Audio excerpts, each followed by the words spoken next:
말씀은 누가복음 13장 6절로 9절 말씀입니다. 누가복음 13장 6절로 9절 말씀을 받들어 읽을 때에 거룩하신 하나님의 음성을 들으시기를 간절히 기원합니다. 이에 비유로 말씀하시되 한 사람이 포도원에 무화과 나무를 심은 것이 있더니 와서 그 열매를 구하였으나 얻지 못한지라. 포도원직에게 이르되 내가 3년을 와서 이 무화과 나무에서 열매를 구하되 얻지 못하니 찍어 버리라. 어찌 땅만 버리게 하겠느냐. 대답하여 이르되 주인이여 금년에도 그대로 두소서. 내가 두릅하고 거름을 줄이니 이후에 만일 열매가 열면 좋거니와 그렇지 않으면 찍어 버리소서 하였다 하시니라. 하나님의 말씀입니다.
아멘. 이 땅에 오신 우리 주 예수 그리스도의 평화와 은혜가 우리 가운데 함께 하실 간절히 기원합니다. 장석주 시인이라고 하는 분이 대추 한 알이라는 노래를 시를 이렇게 썼습니다. 적의 저절로 붉어질 리는 없다. 저 안에 태풍 몇 개, 저 안에 천둥 몇 개, 저 안에 벼락 몇 개, 저 안에 번개 몇 개가 들어 있어서 붉게 익히는 것일 게다. 저게 혼자서 둥그러질 리는 없다. 저 안에 무서리 내리는 몇 밤, 저 안에 땡볕 두어 달, 저 안에 초승달 몇 날이 들어서서 둥글게 만드는 것일 게다. 대추야, 너는 세상과 통하였구나. 눈에 보이는 빨간 대추 하나를 보면서 그 대추가 지나온 여정을 노래하고 있습니다. 그저 우리는 탐스럽게 과실이 맺혀지고 또 아름답게 붉은 대추가 열렸구나 그렇게 이야기하지만 그 한 알의 대추알이 붉게 물들기 위해서는 얼마나 많은 노력과 수고와 애씀이 또 자연의 돌봄과 또 역사가 어떻게 이루어졌는지를 우리는 그 모든 상황과 형편들을 알지 못하지요. 거센 바람도 있었고 뜨겁게 내려지는 때압볕도 있었고 또 아침 저녁 기온차로 인한 시간들을 견뎌내야 했고 낮과 밤이라는 시간을 보내야 되고 또 나무는 병충해를 견디고 약물을 빨아 올려서 열매에게 공급하는 수고가 있었을 것입니다.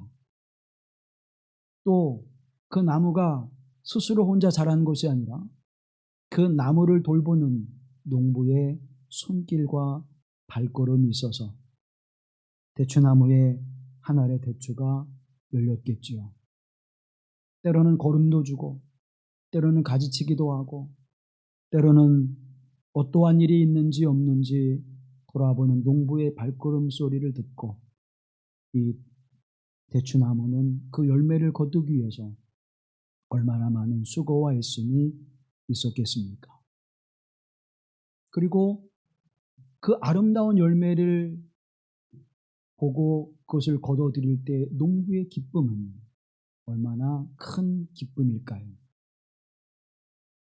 일반적으로 농사를 왜 짓습니까? 물어보면 수확할 때의 그 기쁨이 너무나 크다는 거예요. 힘들고 어려운 시간들, 땀 흘리는 시간들, 그리고 몸을 아끼지 않고 땀을 흘려야 되는 시간들, 또 마음을 졸이면서 시간들을 지나지만 수확할 때 그 모든 것들을 보상받는 기쁨이 굉장히 크다는 것입니다. 오늘 예수님께서는 무화과 나무의 비유를 우리에게 가르쳐주고 있습니다.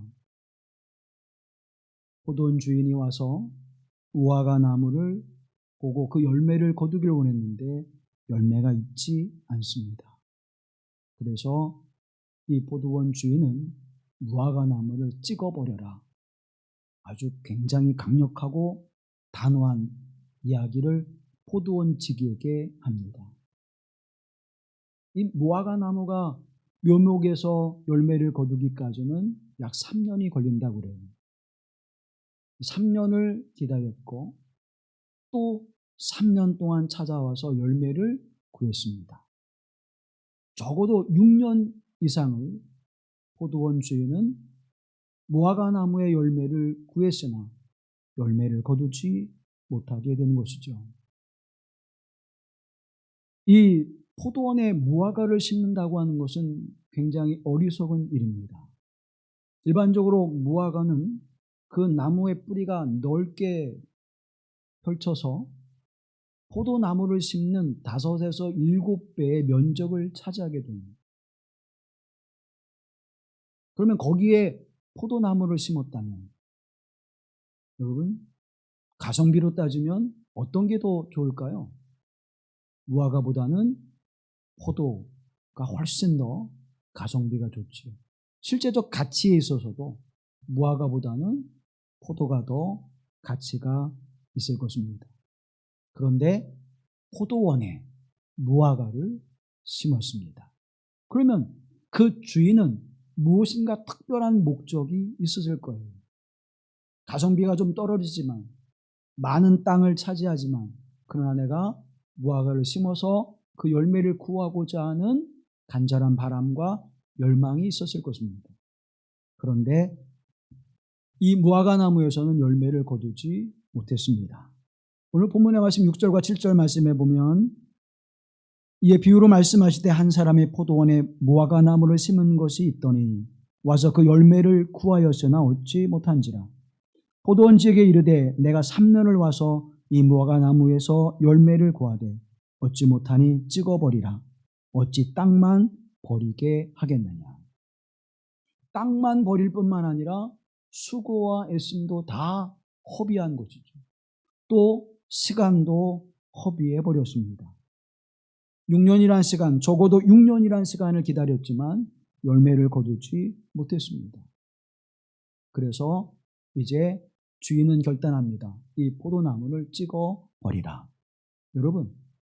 여러분이라면 어떻게 하겠습니까? 매년 소출을 거둘 수 있는 포도나무, 그 5배에서 7배를 더 거둘 수 있는 그 포도나무를 심겠습니까? 아니면 열매를 거두지 못하는 무화과 나무를 그대로 놔두시겠습니까? 요즘에 가성비라고 하는 이야기들을 많이 하죠.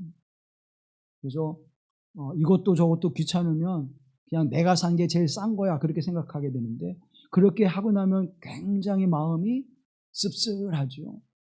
얼마 주고 샀어? 나 10,000원에. 그래?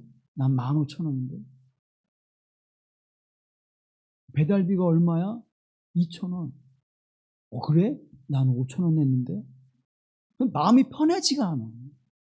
모르면 이건 15,000원이야. 그렇게 생각하면 되는데 우리가 그렇게만 세상을 살아갈 수가 없지요.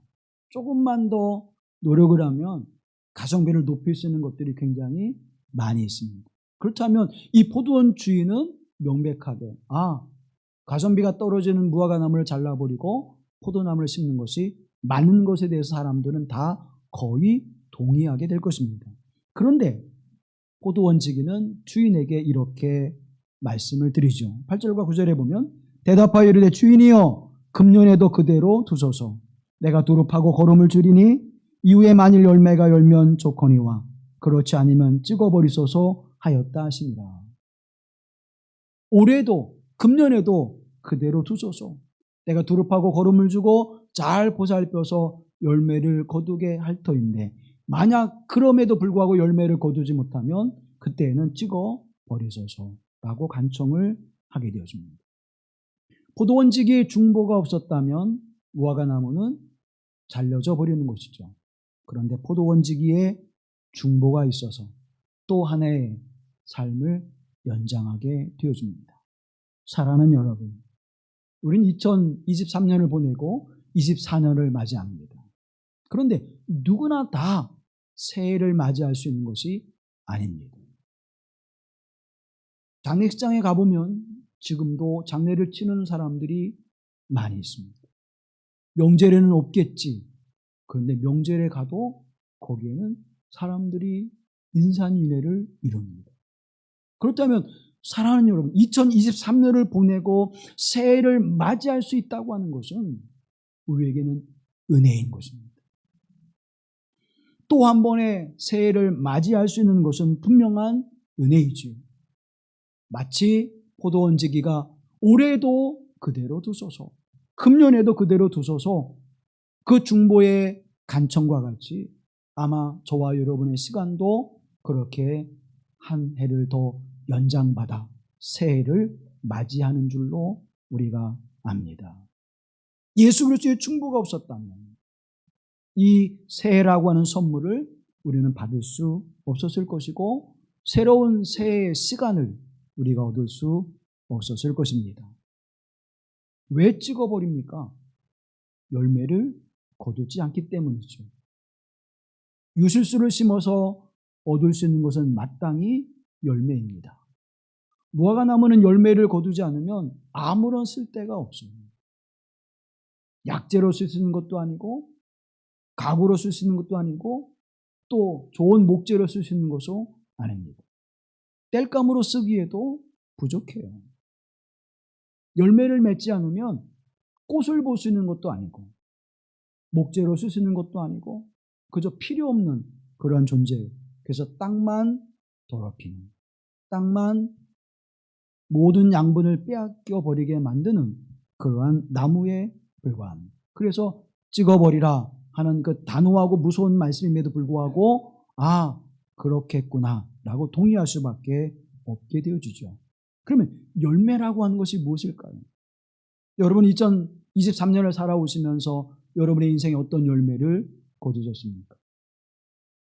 또 하나님 앞에 여러분 어떤 열매를 내어드리면서 하나님 지난 한 해 내게 생명을 허락하셔서 살아오면서 이런 열매를 하나님께 내가 드릴 수 있음을 감사합니다. 여러분 어떤 열매를 하나님께 드렸습니까? 그저 하나님 앞에 부끄러울 뿐이죠. 지난 한 해를 돌아봅니다. 교회 사역들에 함께 했고 열심히 했지만 그러나 하나님께서 기뻐하시는 열매가 됐는지 하나님 그저 부끄럽고 민망한 손길을 하나님 앞에 내어놓습니다. 한 달란트 그거 가지고 있다가 한 달란트 내어드리면서 그 한 달란트 그냥 드리기는 뭐하니까 심지 않은데도 거두시는 하나님 그러면서 어때요? 오히려 불평하고 불만소리를 내놓는 그러한 모습이었음을 다시 한번 고백하고 회개하게 되어지죠. 오늘 본문의 말씀 앞에 1절로 5절 말씀에 보게 되어지면 회개에 대한 이야기를 말씀하시면서 이제 오늘 본문의 말씀을 전해주고 있습니다. 첫 번째 이야기는 갈릴리 사람들에 대한 이야기예요. 빌라도가 갈릴리 사람들을 이신제사로 써서 그들의 큰 고난을 당했는데 그들의 죄 때문입니까? 라고 물으니까 예수님께서 그들의 죄가 너희보다 커서가 아니라 너희도 회개치 않으면 이와 같이 망하리라. 그렇게 말씀하십니다.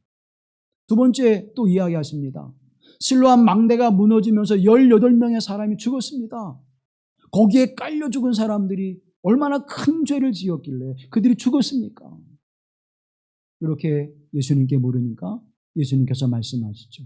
그들이 너희들의 죄보다 커서가 아니라 너희들의 죄보다 많아서가 아니라 너희도 회개치 않으면 이와 같이 죽음을 맞이하게 될 것이라고 말씀합니다.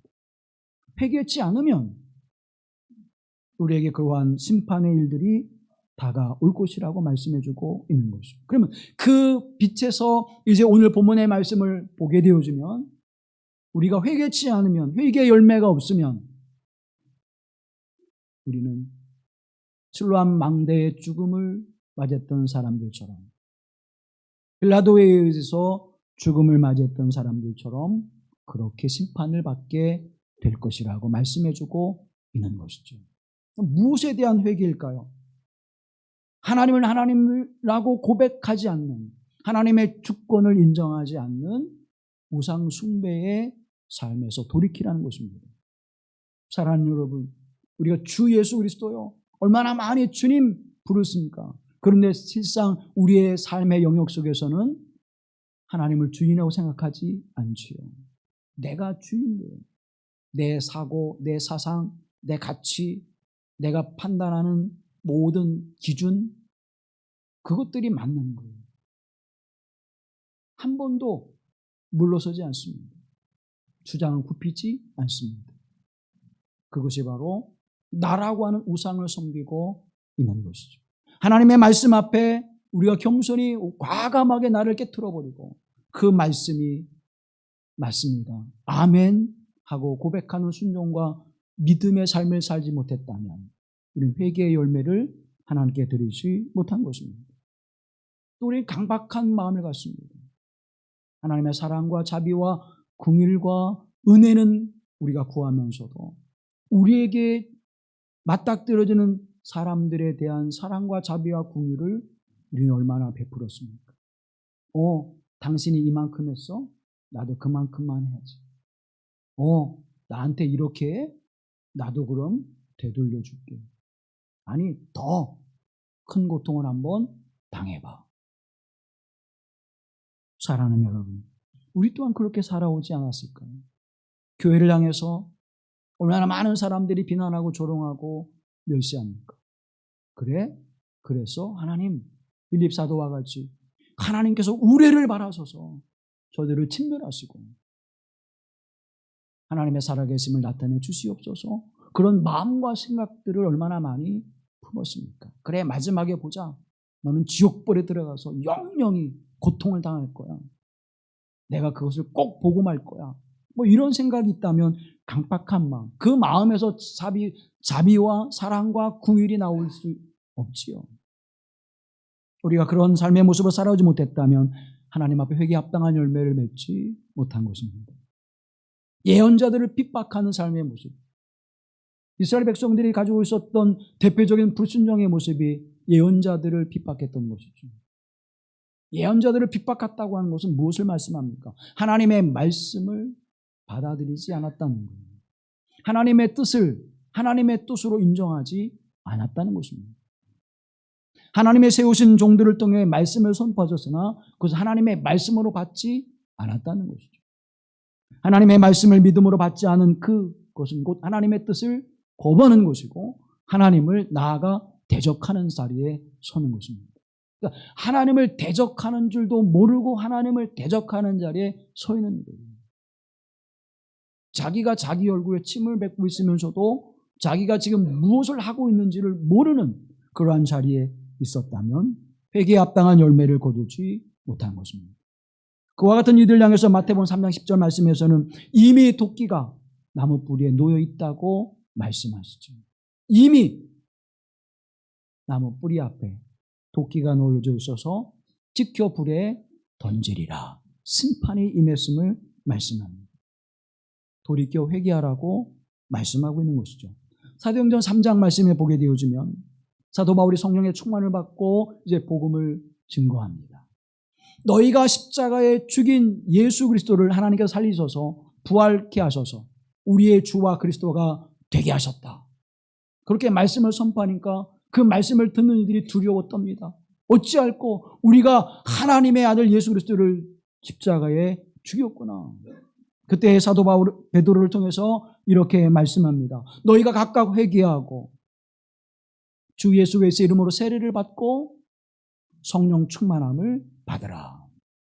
회개하고 성령 충만함을 받으라.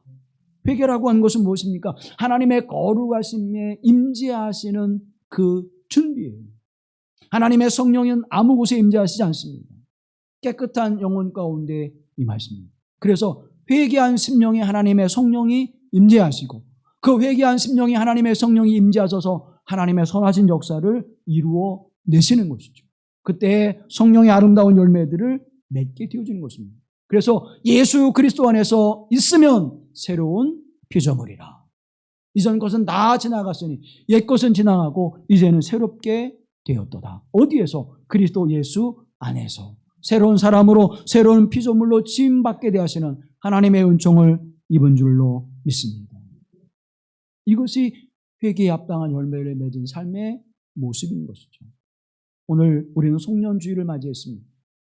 12월 31일 마지막 2023년의 시간을 보내고 있습니다. 여러분, 회개치 않으면 2024년은 새해가 될 수 없습니다.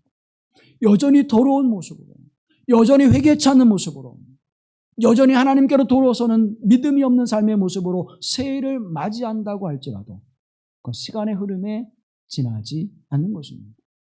회개하는 자에게 새로움의 역사가 시작되어지듯 새해는 하나님 앞에 회개하고 돌이켜 정결케 되어진 이들에게 주신 하나님의 놀라운 선물이 될 줄로 믿습니다. 회개하고 새 마음을 가지고 새해를 준비하셔서 그 새해에 담아두시는 하나님의 소망과 하나님의 역사를 기대하며 살아가는 복되는 종의 시간이 되기를 간절히 기원합니다. 또 우리가 맺어야 될 열매는 목적에 합당한 열매를 맺어야 합니다. 유실수를 심는 이유는 뭐지요? 유실수를 심는 이유는 열매에 있습니다.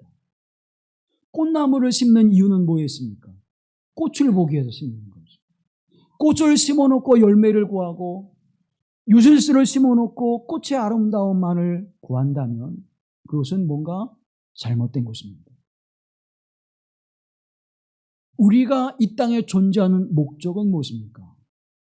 하나님께 영광을 돌리는 것이고 하나님을 찬양하는 것입니다. 그 우리의 존재의 목적이에요. 내가 이 땅에서 형통하고 잘 돼가지고 사람들이 나를 부러워해서 야, 하나님 믿는 사람은 저렇게 형통하고 잘 되고 매사가 탄탄대로다 라고 하는 걸 보여주는 것이 아니라 고난의 길일지라도 때로는 눈물의 길을 걸어갈지라도 때로는 곤고함을 당할지라도 그 사건과 삶의 모습을 통해서 하나님의 영광을 드러내는 것이죠.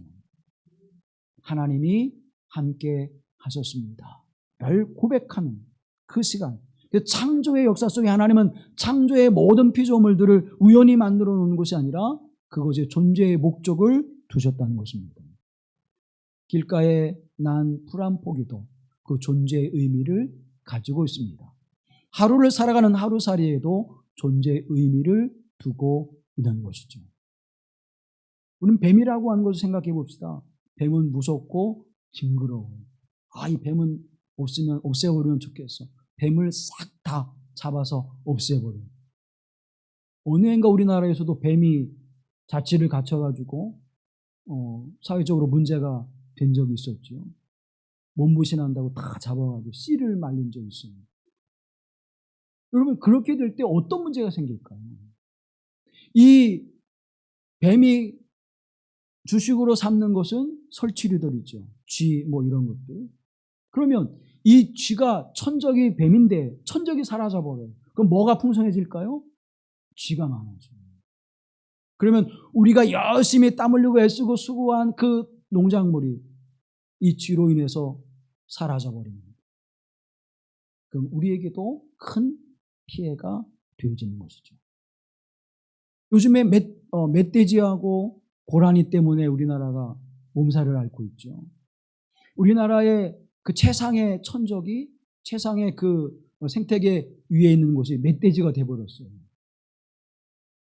그런데 문제는 어떻게 됐습니까? 이 멧돼지가 천적이 없으니까 무한히 번식을 해버려요. 그래서 강원도에 가면 이 멧돼지로 인해서 농사를 망쳐버리는 일들이 벌어지고 사람이 다치는 일들이 종종 우리에게 보도가 되어집니다. 만약 그 위에 천적이 있었다면 어떻게 됐을까요? 적정한 숫자를 조절할 수 있는 것입니다. 사람의 어떤 인위적인 모습으로 조절되는 것이 아니라 하나님은 그 존재들을 통해서 이 생태계가 적정하게 갈 수 있도록 모든 것들을 만들어 놓으셨는데 사람들의 필요에 의해서 그것을 없애버리니까 최상위 계층인 호랑이나 사기나 살쾡이 같은 것들을 없애버리니까 이제는 자연의 생태가 파괴가 되어집니다. 그게 다 어디에서 오는 거예요? 인간의 탐욕과 욕망으로부터 주어진 문제들입니다. 한동안에 개구리 때문에 난리 났죠. 지금도 여전히 생태계 문제가 되고 있습니다. 황소개구리. 또 한동안에는 지금도 여전히 문제가 됐죠. 요즘에 저수지에 가서 잡히는 것이 다 뭡니까? 큰 물고기들은 베스. 이게 다 토종 물고기들이 사라져버리는 이유죠. 그런데 그렇게 사라져버리면 괜찮은데 이게 뭐가 되는 거예요? 생태계가 무너져버려요. 천적이 없게 되어지면 그 생태계는 문제가 되어집니다. 하나님은 목적을 두시고 모든 창조를 이루셨는데 그것을 어떻게 하나님 보시기에 좋았더라. 선하다. 그런데 그 선한 것을 사람이 깨트려버려서 우리는 큰 문제를 안고 살아갑니다. 하나님의 영광을 위하여 하나님을 찬송케 하는 목적을 위해서 사람을 만들어 놓으시고 하나님이 이 삶의 생명을 부어주셨는데 우리가 나의 자랑과 나의 욕망 위에 살아가게 될 때에 그 사회는 깨트려져 버리죠. 전쟁이 왜 우리에게 주어집니까? 왜 기후의 재앙이 우리에게 주어지고 있습니까? 인간의 탐욕과 욕망입니다. 결국 그것이 어마어마한 전쟁을 만들어내고 있고 어마어마한 재앙을 우리에게 가져다주고 있습니다. 여러분, 미켈란젤로 하면 위대한 예술가로 알고 있습니다. 이 미켈란젤로를 가르쳤던 선생님이 미켈란젤로가 14살 때 이 아이는 특별한 재능을 가지고 있는 아이다. 이 아이는 특별한 능력을 가지고 있는 아이다라고 하는 것을 알고 이 아이를 데리고 이제 두 군데를 방문합니다. 한 군데는 선술집에 데리고 왔습니다. 자, 여기에도 예술 작품들이 있는데 이것들은 어떻게 쓰여지고 있느냐. 저렇게 술을 마시고 인사불성된 사람들이 예술의 가치와 그 의미를 알겠느냐. 재능이 있다고 할지라도 그 목적에 바로 쓰이지 않으면 그 가치가 사라져 버리는 거예요. 그렇게 이야기를 합니다. 그리고 한 군데 더 데려갔습니다. 예배당, 교회로 데리고 왔습니다. 여기에 많은 작품들이 있지. 사람들은 이 작품들을 바라보면서 그 가치를 알고 그리고 그것을 바라보면서 하나님께 영광을 돌리는 삶을 결심하고 결단해요. 이 위대한 작품들은 재능뿐만 아니라 그가 목적하는 그 일을 통해서 하나님께 영광이 되기도 하고 또 믿음을 세우는 일에 그들에게 감동을 주기도 하죠. 너에게는 특별한 재능이 있는데 너는 어떻게 쓰여지길 원하니? 여러분, 미켈란젤로의 삶의 모습을 바라보게 되어지면 이탈리아에 가면 미켈란젤로의 많은 위대한 작품들을 우리가 보게 되어집니다. 그의 인생은 목적에 합당한 삶을 살고자 애쓰며 수고했습니다. 우리에게 많은 재능이 있을지라도 뛰어난 능력이 있을지라도 하나님의 영광을 위해 쓰지 않으면 그와 같은 삶의 모습들이 우리에게 열매를 맺지 못한다고 하는 사실입니다. 여러분에게 주어진 각각의 재능들이 있습니다. 길마루 교회라고 하는 포도원에 여러분을 하나님이 심어 놓으셨습니다. 그런데 내가 가진 재능을 가지고 여러분은 이 포도원에서 어떤 열매를 맺고 있습니까? 주인이 와서 그 열매를 구할 때에 여러분은 그 열매를 내어드릴 수 있는 그러한 삶의 열매들을 맺기를 간절히 기원합니다. 새해를 맞이할 수 있는 것은 그냥 그렇게 주어지는 것이 아니에요. 그렇게 목적에 합당한 자로 하나님 앞에 설 때에 하나님께서 그 삶을 통해서 열매를 거두게 하십니다. 그런데 새해를 맞이한다고 누구나 다 새해가 희망이 있고 기쁨이 있고 가슴이 벅찬 것으로 우리가 시작하는 것은 아닙니다. 그러나 여러분 생각해 보세요. 새해를 맞이하는데 지난해처럼 고달프고 힘들고 어려운 인생을 살았는데 24년에도 그렇게 눈물을 흘리며 살아가게 하옵소서라고 기도한 사람은 하나도 없죠. 새해는 어떻게 해요? 희망. 새해는 소망을 두고 몸이 아픈 사람들은 건강하기를 원하고 물질에 어려운 사람들은 형통하기를 원하고 무엇인가 삶에 곤고함 있는 사람들은 그 안에서 평안과 안정된 삶의 모습을 희망하면서 새해를 맞이합니다. 여러분, 새해가 꼭 우리에게 그런 희망과 기쁨을 가져다 주기만 할까요? 23년도 그렇게 시작했는데 여러분 23년을 마칠 때에는 그렇게 희망에 부풀었던 모습으로 하나님 앞에 감사하며 찬양을 돌리고 있습니까? 아니면 여전히 하나님 올해는 안 됐네요. 24년 내년에 다시 한번 내게 은혜를 주세요라고 기도하고 있습니까? 실패의 사람 그러면 세계적으로 유명한 사람이 있습니다. 누군가 하면 에브라함 링컨이에요. 이 사람은 얼마나 해도 얼마나 안 됐는지. 이 에브라함 링컨이 이제 나서 얼마 안 있었는데 통나무 집, 그 집 하나 있는 그 집에 불이 나버렸습니다. 또 아버지가 이 집 문서를 잘못 관리해서 땅을 빼앗겨 버렸어요. 그의 어머니가 34살 된 해에 독초를 먹은 젖소에 그 우유를 먹고 어머니가 세상을 떠납니다. 살 길이 막막해서 사업을 시작했는데 그 사업마저도 망했어요. 주의회 선거에 출마했는데 거기서도 낙선합니다. 상원에, 하원에 두 번씩 4번을 출마했는데 다 떨어졌어요. 다시 한번 있는 걸 다 털어서 사업을 시작했는데 그 사업도 망했어요. 평생 살아가면서 실패하고 좌절하고 낙심하는 그런 삶의 모습을 살아갑니다. 그럼에도 불구하고 그는 실패에 굴하지 않고 1860년 에브라함 링컨은 미국의 대통령으로 선출이 되어집니다. 그리고 2번에 걸쳐서 그가 대통령직을 행하게 되죠.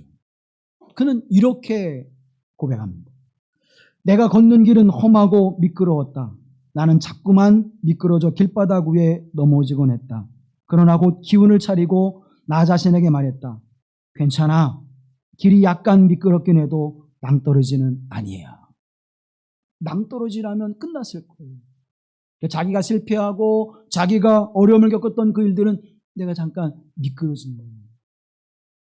미끄러져 넘어지면 옷은 좀 더럽혀졌겠고 무릎이 좀 깨졌겠고 팔뒤꿈치나 손에 조금의 상처를 입었지만 다시 어떻게 해요? 일어나 툴툴 털고 갈 수 있는 힘은 내게 남아있어.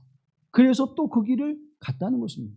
결국 그는 노예 해방의 선언에 그가 큰 역할을 했고 미국의 대통령이 되어주는, 그리고 지금까지도 민주주의 국가에서 가장 존경하는 대통령 그러면 에브라함 링컨을 꼽고 있습니다. 사랑하는 성도 여러분, 그 삶을 살아가면서 실패했으나 그는 절망하지 않았고 도전을 했습니다. 그리고 또 한 걸음 한 걸음 발걸음을 옮겨갔죠. 그게 큰 힘이 됐던 것이 무엇이었을까요?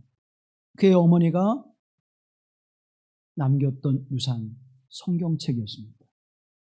그 어머니가 유일하게 주신 성경책, 그것을 보면서 그 말씀을 의지하면서 그 하나님을 믿으면서 그는 내가 지금 낭떠러지에 떨어지지 않았잖아. 미끄러져 넘어지긴 했지만 난 다시 일어나서 갈 거야. 이 믿음으로 그 발걸음을 옮겼다고 하는 사실입니다. 갈라디아서 6장 9절 말씀을 다 같이 보시죠. 우리가 선을 행하되 낙심하지 말지니 포기하지 아니하면 때가 이름에 거두리라. 아멘. 포기하지 않으면 때가 이름에 거두리라.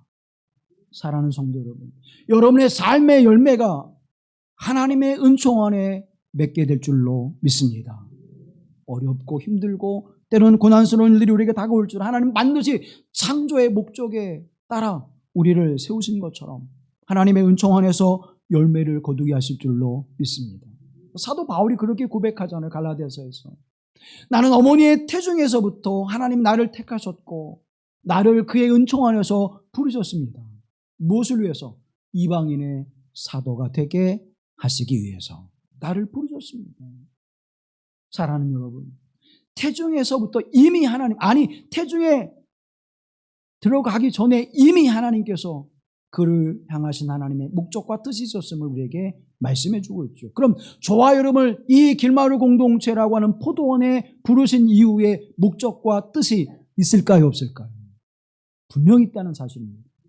그러면 우리는 이 안에서 때로는 실망한 일이 있었고 때로는 내가 힘이 부딪힌 일이 있을지라도 내가 낙심치 않고 이 믿음의 길로 향하여 나갈 때 하나님 반드시 우리를 통해서 열매를 거두게 하실 줄로 믿습니다.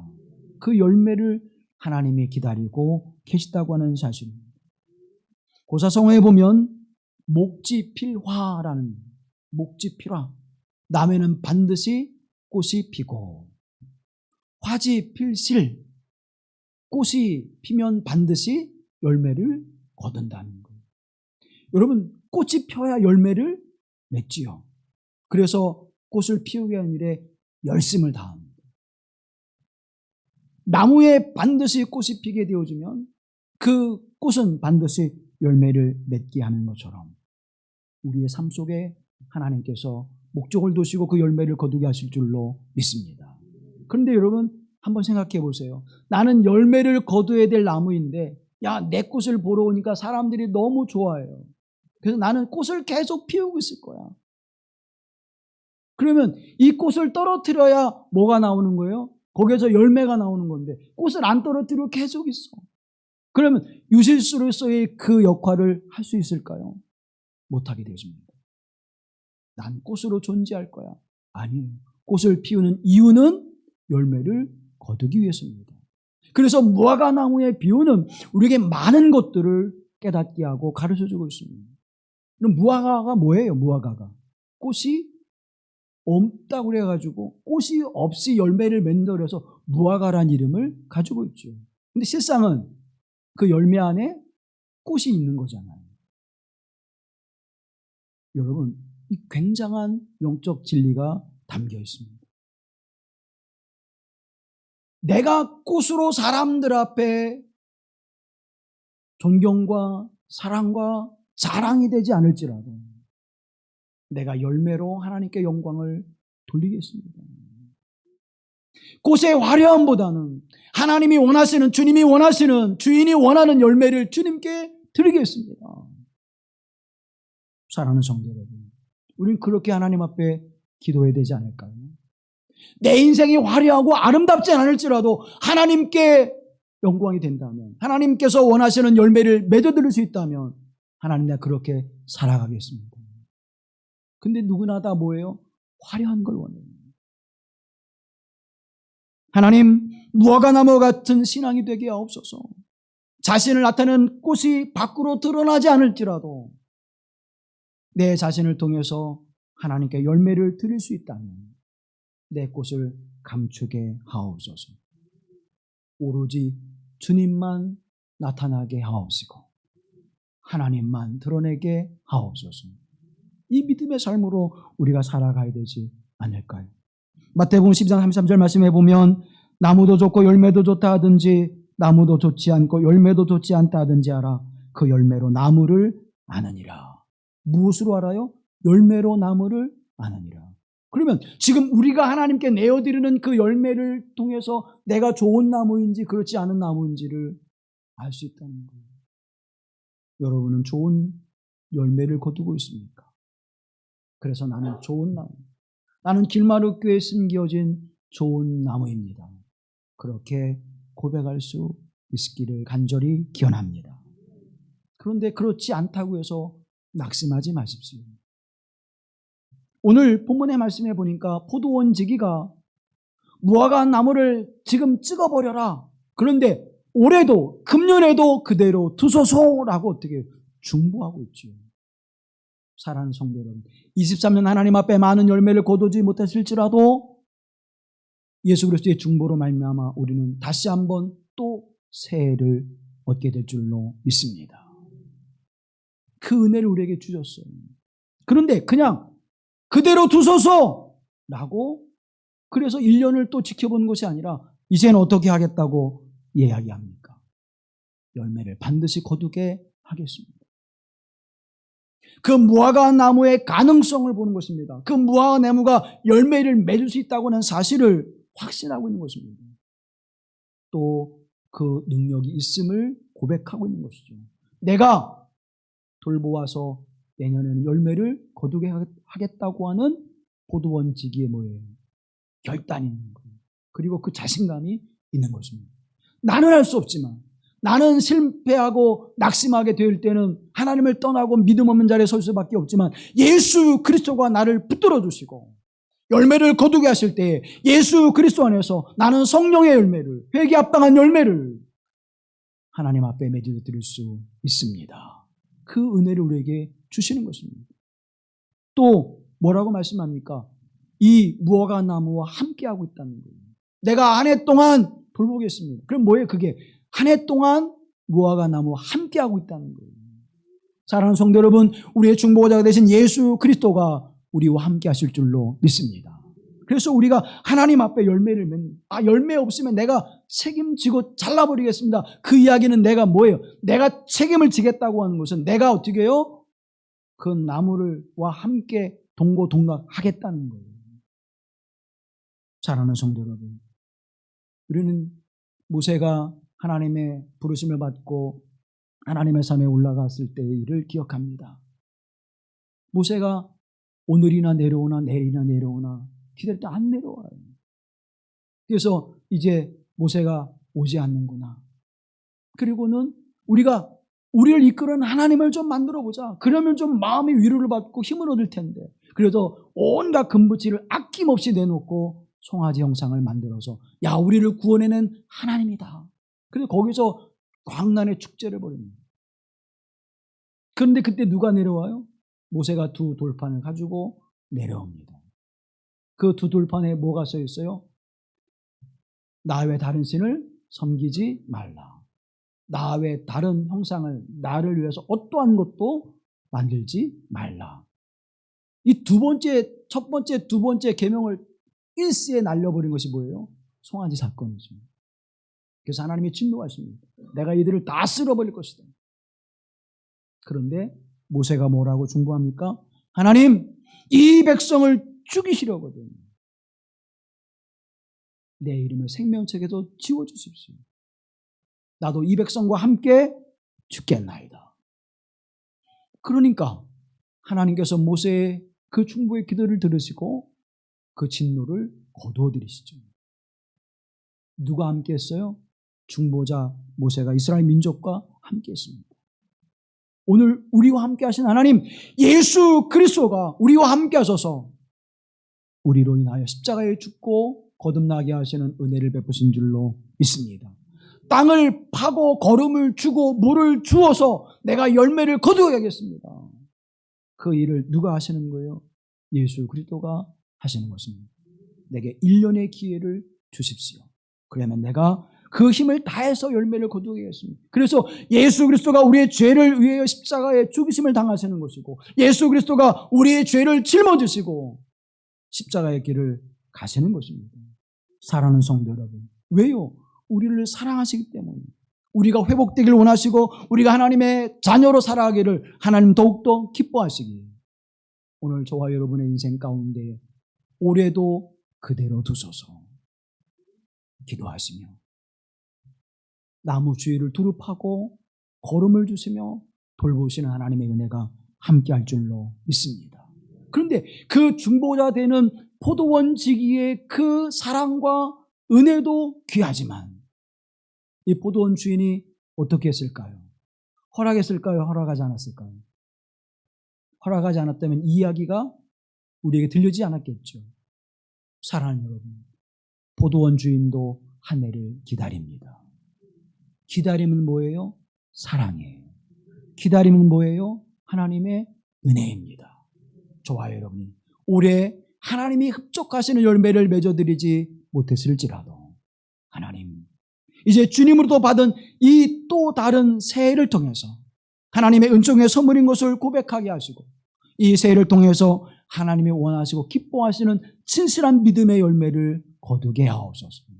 내가 주님 안에서 하나님이 기뻐하시는 누구 때문에 이러한 일들을 못했고 이러한 일들 때문에 내가 못했습니다가 아니라 이제는 하나님 내가 하나님 앞에 주신 이 은혜로 말미암아 이제 예수 그리스도의 은총 안에서 새로운 한 해의 기회를 얻었음을 감사하며 이제 하나님 앞에 열매를 맺게 하옵소서. 주님 찾으실 때 열매가 여기 있나이다 고백하면서 새해를 맞이하는 은총의 시간이 되기를 간절히 기원합니다. 이제는 예수님 덕분에 포도원 지기 덕분에 주인 덕분에 내가 한 해의 기회를 얻어서 열매를 맺을 수 있는 기회를 내게 주셨습니다.